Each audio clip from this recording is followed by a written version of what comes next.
Alright, now we're going to temper. Got the tempering oven, which is, I've had a tempering video before. I think there's a snow toaster oven.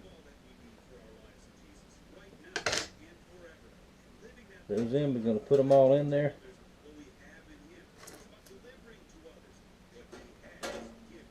Now what this is going to do is we just heat treated, and that put the steel back very, very hard again. Sort of hard and brittle.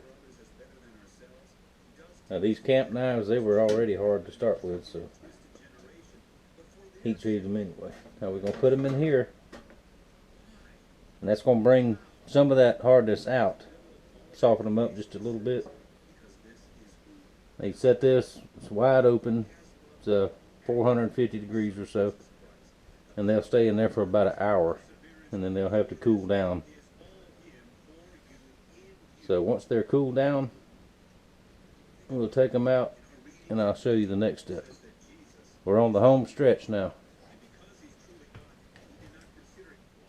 Now one more thing about the tempering: if you do this, wipe off the oil after you do your quench. When you put it in the oven, see that smoke? That's going to burn the rest of that oil off. Just wipe enough of it off to where it's not dripping, and that's normal. So don't let that scare you. Now that's going to smoke up the shop a little bit for a few minutes, and it's going to smell like burnt oil, but yeah, who cares? And just make sure you wipe up enough of it off that that it's not dripping where it won't catch on fire inside the oven. Now while we're waiting for it to temper, let's go ahead and select our wood for our handles. We're going to use cherry wood. Now this is hardwood flooring, scraps of hardwood flooring. One of my cousins is a flooring installer, and he brought me a whole bunch of this, so I've got all different kinds. The cherry wood is very, very hard. It'll be a nice dark color. And what I'm going to do, I'm going to put it over here on the table saw, and I'm going to trim it, take this off, and split it down the middle. And I'll show you what it looks like when I get done with that. That takes just a few minutes. Now if you don't have a table saw, and you can almost always find this, go to a lumber liquidator store, somewhere like that. You can buy a box for not very much of almost anything you want. And the good thing about this is it's stable, it's dry, it won't crack and all that on you when after you get it put on. Very good stuff. And a lot of times you can go out, talk to them, or go out behind the store in the dumpster, if you're not above diving in the dumpsters, which I do it all the time. But and you can get scraps like this, it don't cost you anything. Also old pallets. A lot of old pallets are made out of oak, and that kind of wood is very dry. Take that, trim it down, cut it down, and you can use that. Alright, I'm going to get this all cut and trimmed, and I'll show you what it looks like when I get done. Alright, we're out of the tempering oven. Got my wood cut.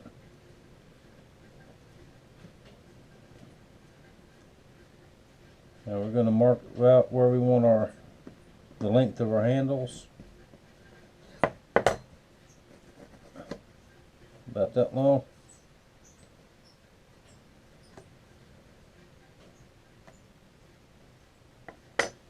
Okay, now we're going to go over and cut these. I'm going to cut 4 this size.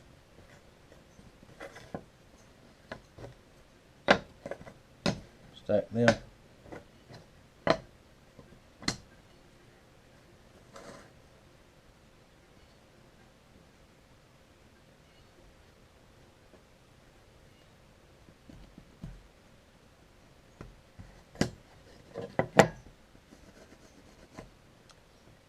We want 2 like this. Now to come out of the oven, I just run them on the sander just a little bit, make sure there wasn't anything loose on there. I'll cut these and be right back. Alright, next step. We're going to glue the handles on. Now that's the epoxy I use. Now I've used every kind of on the shelf two-part epoxy there is. This seems to be the best. Dries the fastest, dries real hard. Got a little bit left in this one. We'll take that one as far as it goes. That's all you do is just squeeze it out.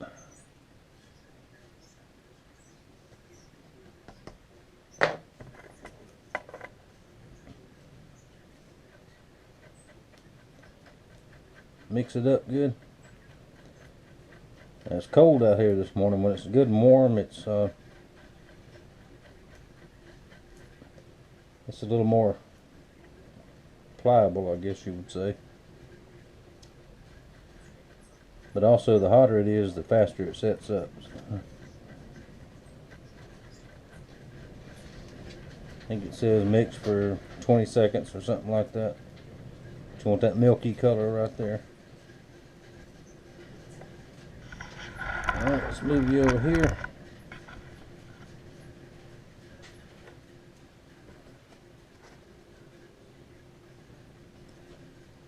And the way I do it, just smear it on the handle. Not too thick, you want to get it pretty good even coat. And if you're doing more than one, you want to work fairly quick.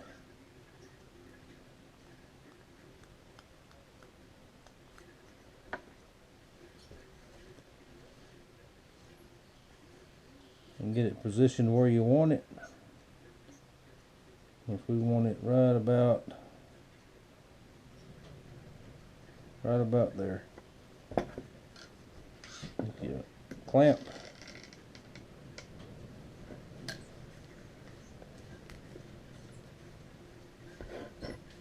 That one's done. Let's see, let's go ahead and do the swamp cropper next.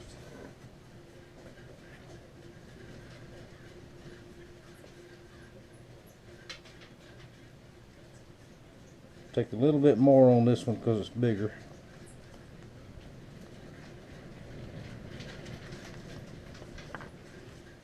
Now, I've used this epoxy for a long time. I've never had one come off the handle. Never had any problems with it whatsoever.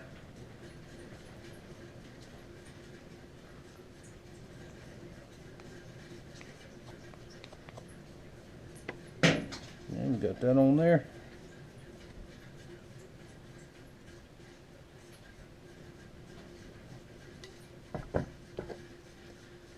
Get it positioned right where we want it.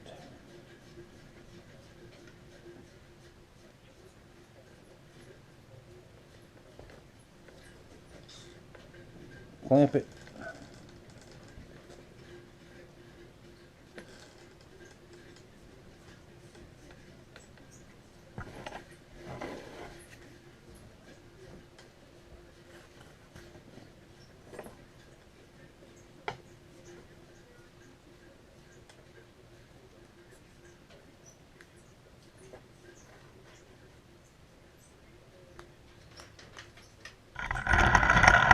Now we're back over here on this one.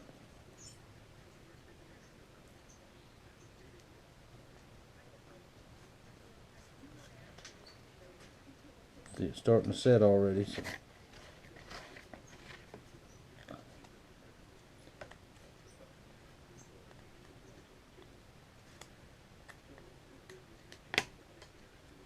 Now that radio you hear in the background, that's a I run it mainly for background noise, but it's some preaching this morning, which don't hurt nobody to listen to preaching. Don't matter who's doing it, just interesting listening to. There we go. Now, like I said, that's 5 minute. That's 5 minute epoxy. It'll get hard in about 5 minutes. But before I start working it, and what I'll do, I'll cut the excess around and drill the holes. I'll show you that here in a few minutes.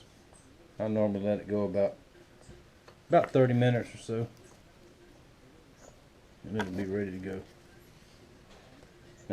Now this epoxy comes with a little plastic paddle to mix with. take that little plastic paddle they send you and throw it in the trash. Get your little thin piece of wood. Works much better. And I mix on a piece of cardboard. When you get done, if you'll spread it smooth like that, you can use the same piece again. Now I'm all about recycling. Use what you can. Don't waste anything. Okay. Once that sets up, we'll come back and I'll show you how to trim it all off. Alright, our epoxy's dried. Good enough to work with. What we're going to do, we're going to drill out the holes so we can line the pins up later.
Bear with me just a minute. We're going to swap bits and get that 3/8 drill for the lanyard.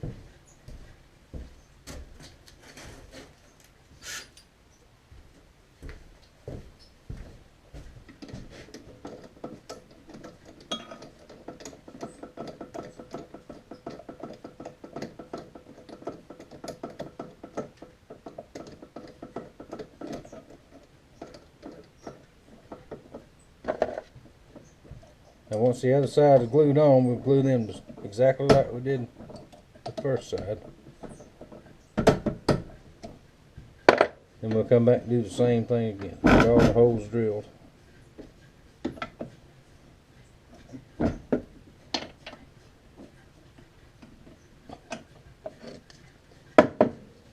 Now the reason I put this board on here is when you drill through, it won't tear the back out so bad.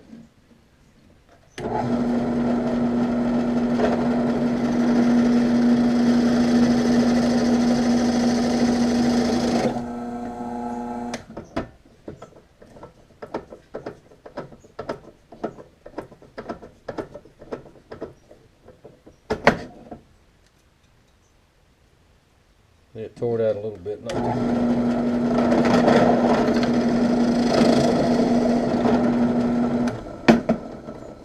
course, that'll all have to be sanded anyway.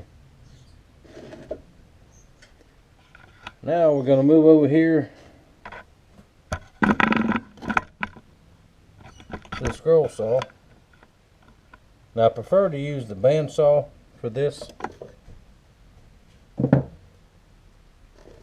But my bandsaw blade is dull to the point where it won't hardly cut. And I'll have to order one because it's an old saw and nobody has them off the shelf.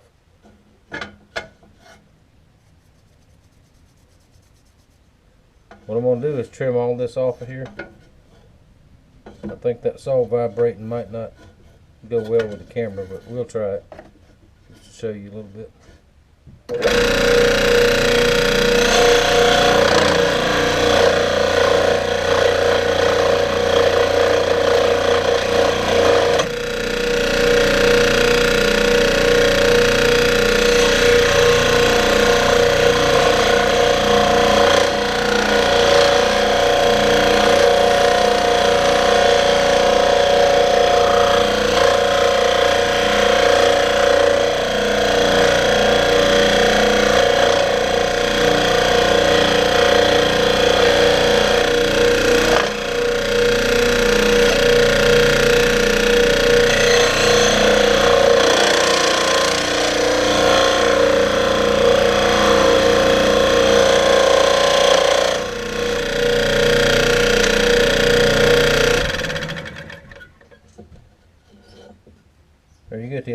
we're going to cut it around, and then I'll take it over here to the sander.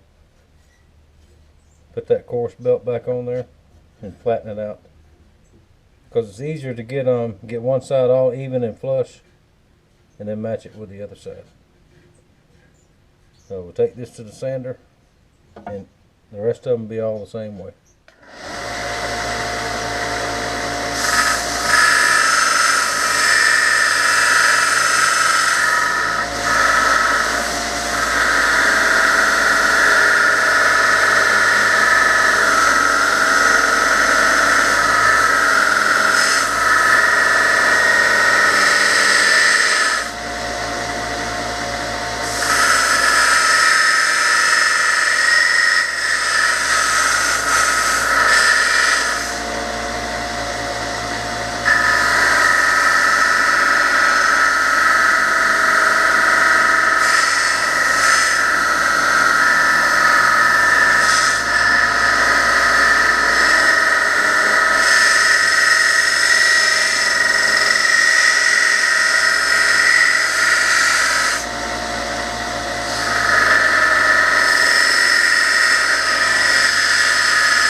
We'll do the same thing to the rest of them, and show you what it looked like when they're done. Well, we're almost there. It's about 10:30. Been out here about 5 hours. About time to go inside and have some breakfast, take a break for a little while, and I'll come back out this afternoon and finish them up. And whichever one of these looks the prettiest will be the one I send to Charlie. I want him to have the nicest one, which is looking like this one pretty much to me so far. But that feels good right there. Feels good in the hand. So what we got left to do, got to install the pins and put the copper tube in here and do a final sanding, do some blade polishing, and then y'all know me, I love gun blue, so we'll gun blue the blades, and that won't take a long time. I'm going to go ahead and post this as part 3 to keep it from running so long, and plus because I got to go in the house and rest a little bit anyway, get my meds took and all that kind of stuff. So I want y'all to see that.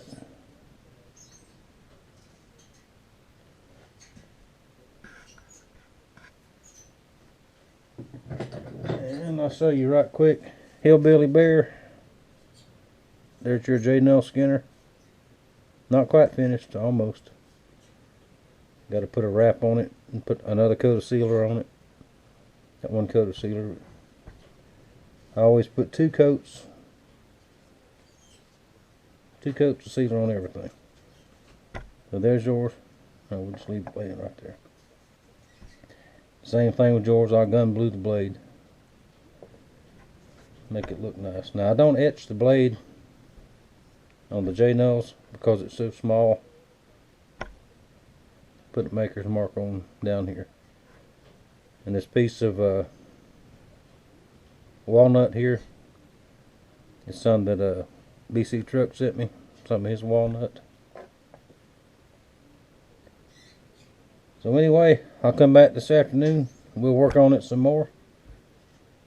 Thank you for watching. Thank you for your support. And we'll see you later today.